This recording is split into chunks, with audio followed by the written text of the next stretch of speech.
Good morning, good afternoon, good evening, wherever you are in the world. Thanks so much for joining me here on LinkedIn Live.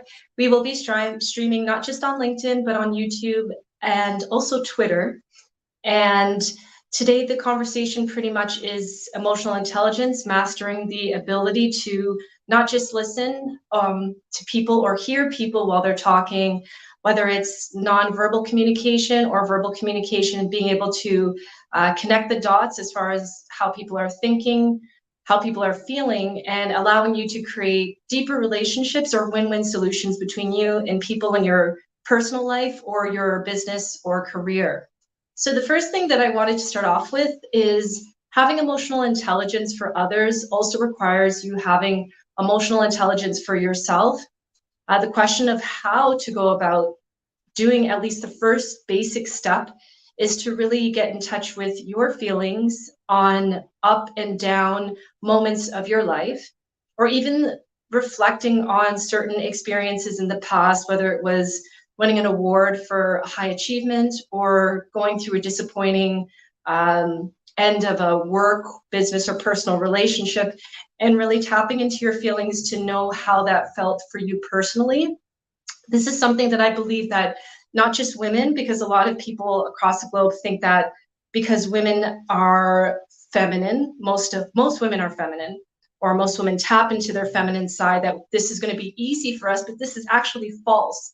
And as you know, in America, I think they call them alpha males and then beta males, men that are more leader type and very, very masculine, and men that are more of the, help the leader and not so much always masculine, which there's nothing wrong with both types of men.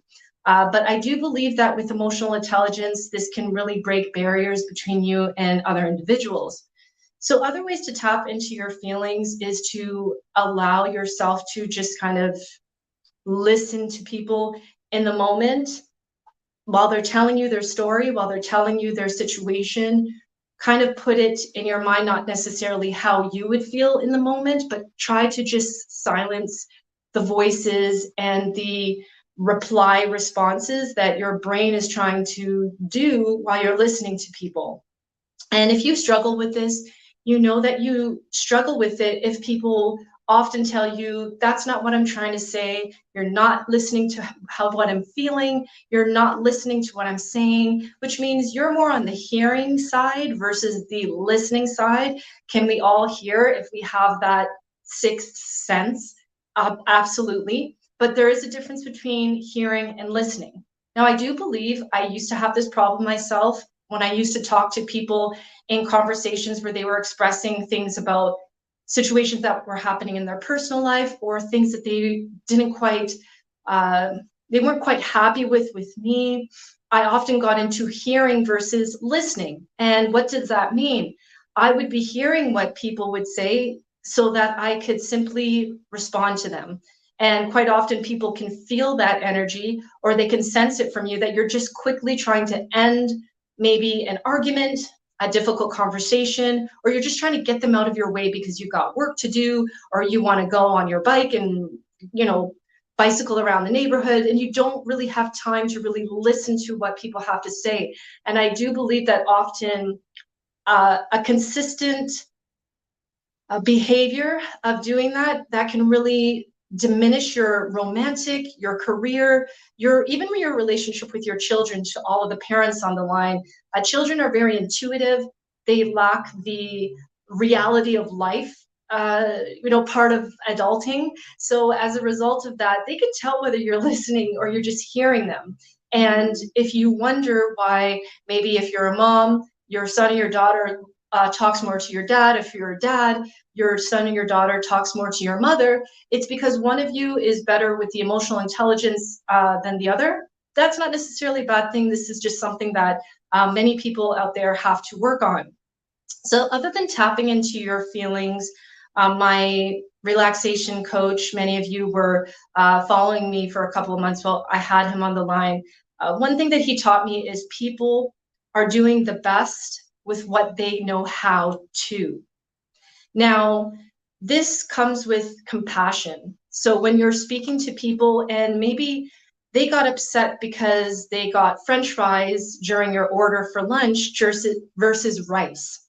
And in your mind, you might be thinking, well, the waiter or waitress just made a mistake. What's the big deal? Maybe you might say that, or you might think it. And believe it or not, ladies and gentlemen, even if you're thinking something, people can tell whether you think they're crazy, don't agree with them. People can discern and tell what you're feeling, even though you're not saying it. So let's stay on this example of you go to lunch with somebody, the waiter gives your friend or colleague French fries versus rice. Your friend or colleague is now complaining. Maybe you're sitting there, maybe you're dodging eye contact, maybe you're rolling your eyes, maybe you're breathing, maybe you look angry. People can pick up on this, and this is a lack of emotional intelligence. So here's a really beautiful response that you can give to people when they're going through something that you might not necessarily agree with, or it might not, that situation might not necessarily be a big deal to you. My response would be, wow, I could tell you're really hungry. You must feel really frustrated that you got French fries versus rice for lunch. Silence. Now, the person most likely will say, yeah, exactly. I ordered rice, not French fries. And instead of brushing it off and saying, what's the big deal? Or, okay, just order. Because when you say something like that in a conversation as little as fries versus rice, it comes across to the other person as dismissive. And to break down that fancy word dismissive, it just sounds like you could care less what that person just said. It comes off as if you lack any kind of empathy or compassion or feeling for what the person is frustrated about. And it can also come off as you could care less whether this person is in a happy state or not. And whether you think that's important to you, ladies and gentlemen on the line, it's extremely important. And this is why certain people if you have a job, this is why certain people get ahead further than others. Some might say, no, it could be nepotism. Maybe that person knows as the father of the son of the boss or something like that. Yes, there are situations like that. But if there's no nepotism involved, or there's nothing behind the scenes that's going on that you're not aware of that that person could be doing to get ahead, if the person is really walking on the right side of professionalism, let's just put it that way, then the person probably has a very high sense of emotional intelligence when they're speaking to bosses, decision makers, headhunters, people that they're networking with. They get people. And now let's just give an example so that you can kind of understand a little bit more of what I'm talking about. Let's say you have that one grandmother or that one uncle, aunt, or maybe it's your son, daughter, father, mother, etc. And they just get you. I don't know about you, but my grandmother, no matter what came out of my mouth, she just always understood what I was talking about. And she always had enough humility and patience and kindness and femininity to sit there and listen to me until I was done talking. Now, my grandmother is from back in the day, so all of you who know what I'm talking about, she was very, very feminine, but she can quickly get very, how can I say it? She can get very, very bold and very, very protective of herself and her family if she had to in a quick second. A lot of people say they don't make people like that anymore, like our grandparents' days, but they went through different things, so they're cut from a different cloth, right?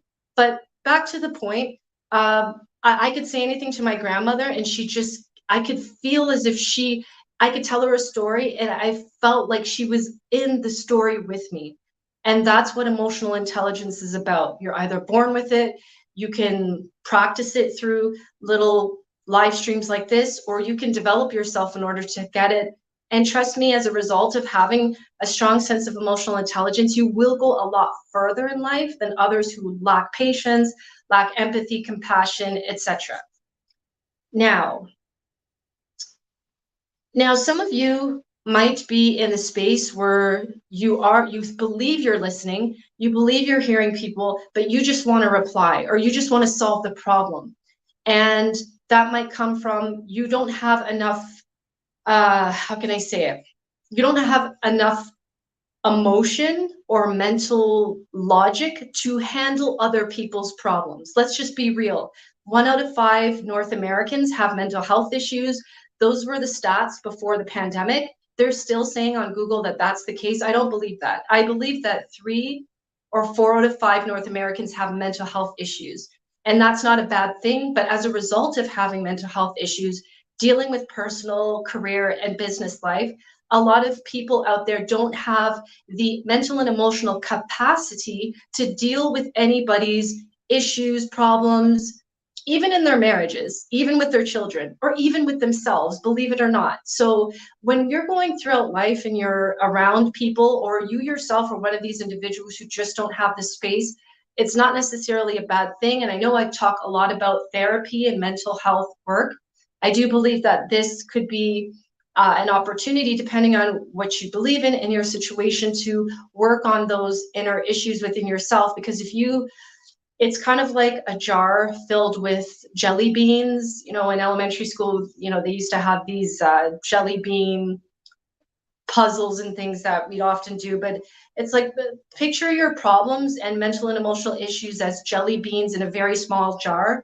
Now, if your mental and emotional capacity with the jelly beans, again, which are an issue that you have, are filled to the brim, it's very, very hard for you to have any kind of emotional intelligence, compassion, empathy, sympathy, etc., for another human being. It's just not possible, because you have so much things within you: trauma, issues, anger, doubt, fear, bad experiences, etc., that you can't even hold, you know, any portion of your jar for another human being. And this is normal, completely normal, but you don't have to live like this. You don't have to live in a limited capacity of lacking emotional intelligence for within yourself and not being able to have that with others. Because in order for a relationship to grow, whether it's a personal or professional, you have to have sympathy, and not just for the person that you like that sits across from you at work, not for that boss because they promoted you, but for everybody, really. Even the person at work who gives you a hard time, having some kind of emotional intelligence with conversations with that individual is actually good for your mental and physical, and your mental and physical health. Because I'm not saying that if somebody treats you poorly again and again, even though you set boundaries, that you should all of a sudden just allow yourself to be put in experiences where you just keep getting taken advantage of. But if you don't have any emotional intelligence to say, well, you know what, I do remember this person telling me that in their last work relationship, they were burned, people treated them poorly. Now, that's not an excuse for how they treat me, but I'm going to have a little bit of emotional intelligence for myself, so that you don't get angry, you don't get mad, you don't say or do something that will ruin your chances, ruin your reputation in your career, and put yourself in a position where you're kind of taking on somebody else's issues. So it's allowing yourself to take a step back and look at the situation and tell yourself, this is the emotional intelligence, thought, or feeling I have for this person or situation, and now it's time for me to let it go and move on, which is often easier said than done. Now let's see what else we can talk about here. If you have any questions or comments or examples to leave below here, if you feel that this conversation can help people, send this live stream to someone who's listening, who could be listening. Now, aside from the notes that I put here, emotional intelligence, it's a part of life. It's not just having emotional intelligence for people that look like you, or people that resonate with you. The mastery of emotional intelligence is being able to drive by a homeless person on the street. Maybe you don't have change, but instead of thinking, oh, can't they get a job? In your mind, you're like, wow, that person must be going through a really tough time. I don't have change to give this person, and I don't know how it feels to be that person at the side of the road asking for change, but I have some emotional intelligence to know that I feel sorry for this person.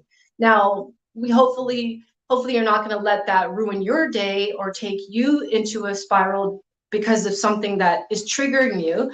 But you have the space for emotional intelligence to not judge the person that's asking for change on the side of the road, but kind of having that emotional space to see what you see, feel what you feel, even if you feel sad for a second, and embracing it and then letting it go for the rest of the day, right?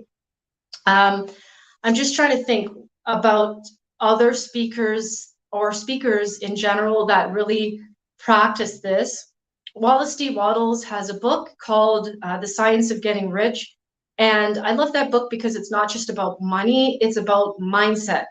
And in that book, going to the less fortunate person that I just used as an example, in the book, it says that when you come across people who have less than you, or you think maybe sometimes because of societal and cultural things, people just automatically see people and think they're better than them. And in that particular book, Wallace says that instead of looking at somebody and thinking you're better or they're lesser or they're a nobody or they're poor or whatever, you think in your mind, according to this book, that that person is just in a certain place and space and time, and they will figure it out.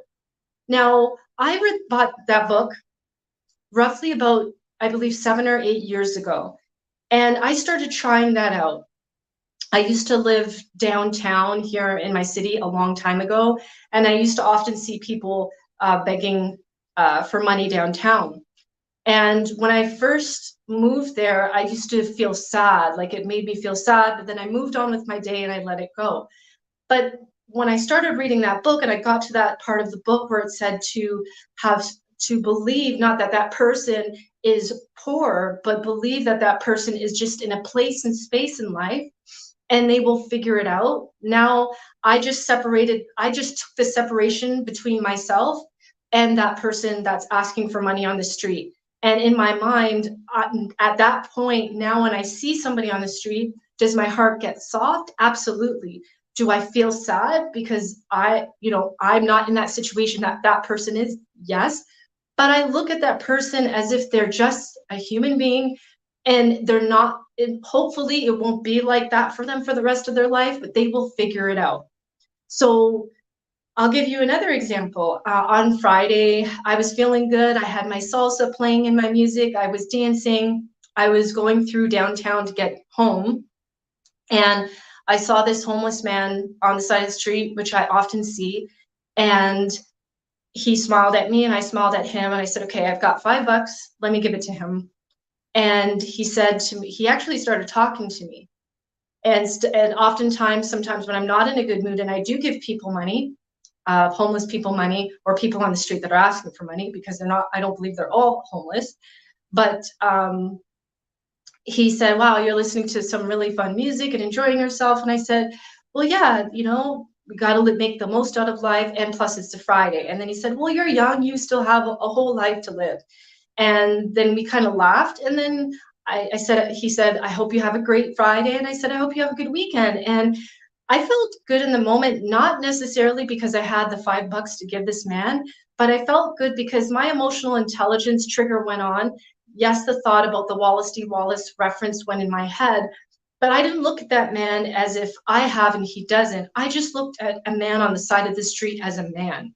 And he felt that, because I'm pretty sure that if I was upset or if I was judging him, he probably would have taken the $5 and walked off to the next person, right?